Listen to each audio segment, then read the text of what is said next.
The only surprise about this week's episode is that it's taken so long for me to make.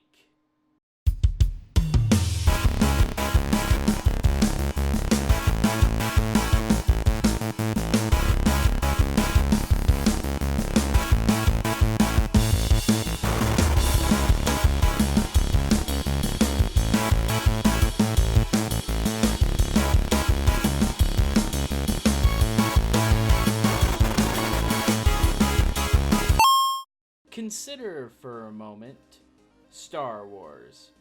No, not everything Star Wars, just the games. It might be hard to do since all EA has bothered to do regarding the ones that they're making is remind us that no one else is for the foreseeable future. But for what it's worth, though, EA has been providing more details on the game that they've already released since Star Wars joined the Disney Empire, Battlefront. We know now that we will get Rogue One content as the final piece of DLC for the game. And now that we know what everything will look like, I thought it might be a nice palate cleanser to take a look back at Star Wars Battlefront and really think about whether or not this is a decent game. Now, if you ask many fans, Battlefront is considered a failure in design, although that doesn't seem to have impacted sales at all. Players of the game found issues with the game's amount of content, and particularly the multiplayer focus, which wasn't helped by a lack of prequel films having any sort of representation in the title. And truthfully, it really doesn't help that the game was being developed by DICE and published by EA, a team best known these days for chasing those big Call of Duty bucks with the Battlefield series. Right out of the gate, the chips were down on this one. And let's get it out of the way. Those critiques are pretty fair.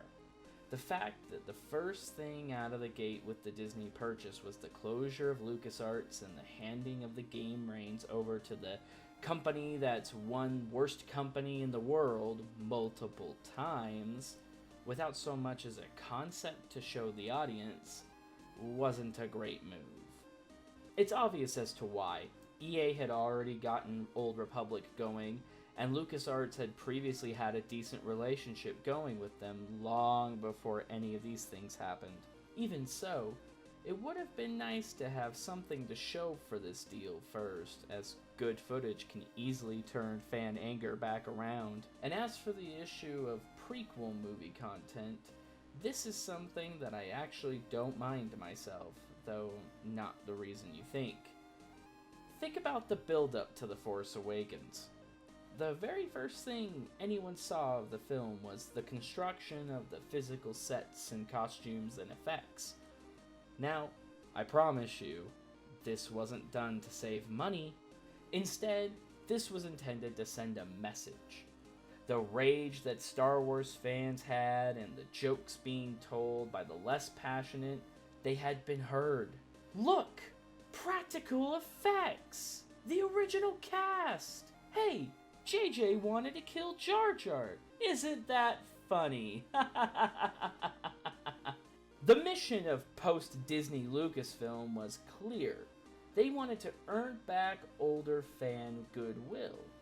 And why wouldn't they?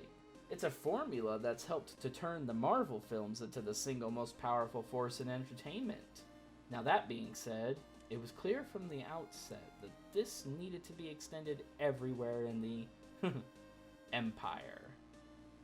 And of course, the first big budget Star Wars game was going to play by the same rules. And yes, I know Disney Infinity got Clone Wars content, but that's not exactly the same target audience. So, what about the game itself then?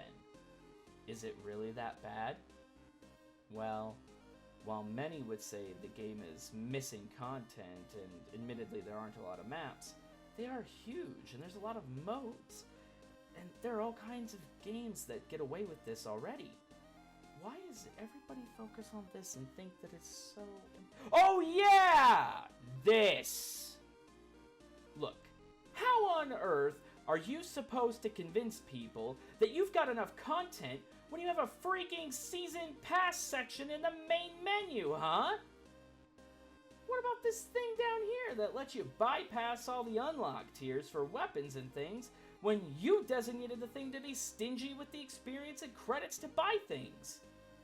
And don't even get me started on all the customizations. You don't get anything that makes you look cool on the Empire side until you're almost out of unlocks. None of these things are inherently bad, but the system clashes when you're trying to have people playing and holding back content and providing a pay-to-win option. It's a giant mess. So, yeah, pretty much every complaint levied against Battlefront is on point. And yet, I really can't find myself hating this game.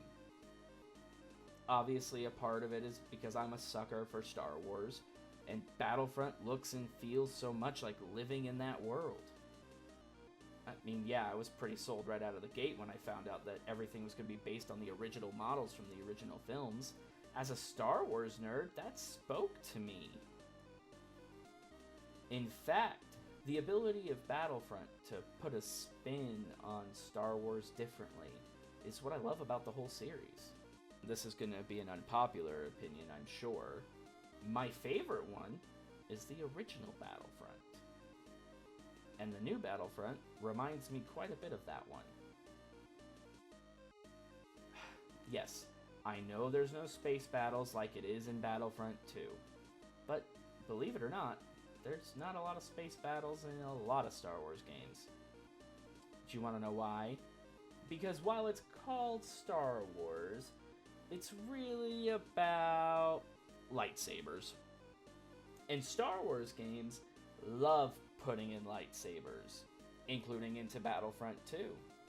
And here's the thing about lightsabers. They cut through everything.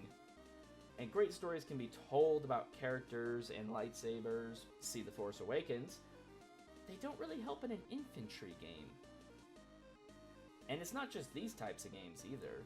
Many fans of Dark Forces back in the 90s were angry that Kyle Katarn, the original thief of the Death Star plans, ended up being a Jedi the whole time. Not to mention that messed with canon. Yes, I just made a mention of canon. I know.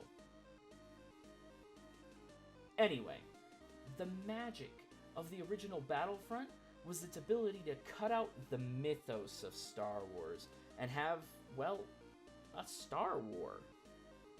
Instead of having the canon and the expectations and the Force, we were again seeing one part of a larger story, which was Lucas's original vision. And back then, when the first Battlefront came in, that was inspired, as opposed to Battlefront 2, which had Darth Vader in it. And I'm gonna be honest with you, why does any of the improvements in Battlefront 2 really matter if I can be Darth Vader? Heck, why would I do anything else, including play space battles, when I could be Darth Vader? You see, the idea of the Battlefront series is to put the boots on the ground, to have a simplistic skirmish within the larger universe of Star Wars. And that was the magic of the original Battlefront game. And the modern Battlefront does manage to capture that. From the trenches of Hoth to Solist's lava, I guess? So yes, Battlefront has its problems, but it is a solid remake that does deep, deep, deep, deep, deep down understand its inspiration. And that makes it a worthy Star Wars game to me. Seriously though, EA, could you freaking not with the season pass crap on the sequel? I mean, jeez.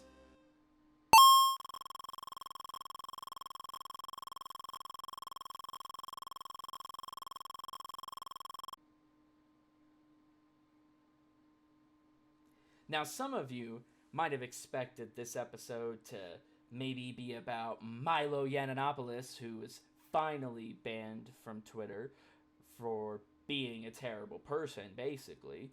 And I could do that, but after doing 2 straight episodes about Gamergate and harassment, I just really didn't want to. But I do want to say this. This is not a free speech issue.